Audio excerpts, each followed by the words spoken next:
ఒక ఊరికి కొంచెం దూరంగా ఒక అడవి ఉంది. అందులో ఉన్న ప్రతి జీవికి ఒక కథ ఉంది. కానీ ఈ రోజు మనం చెప్పుకోబోయే కథ చిన్న పెద్ద అందరికీ ఒక గొప్ప బోధను అందించేది. దాని పేరు బలుడు. అది అడవిలోనే అతిపెద్ద ఏనుగు. తన బలంతోనే కాక తన గర్వంతో కూడా ప్రసిద్ధి. చిన్న జీవులను తక్కువగా చూసే అలవాటు ఉంది దానికి. చీమల పుట్టలు ఎప్పటికప్పుడు ధ్వంసమవడం వల్ల వాటి పిల్లలు గల్లంతవడం, ఆహారం పోవడం వంటి సమస్యలు ఎదురయ్యేవి.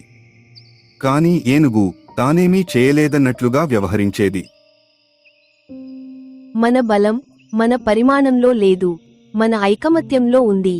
మనం ఒక్కటైతే ఎంత పెద్ద శత్రువైనా తలవంచాల్సిందే అని నాయకురాలు చైతన్యం నింపింది. చీమల దాడి మొదలయ్యాక ఏనుగు తొలుత తేలిగ్గా తీసుకున్నా కొద్దిసేపటికి నొప్పితో ఆవేశంగా అరిచి చెవుల్లోకి చీమలు ప్రవేశించగానే భయంలోనైంది.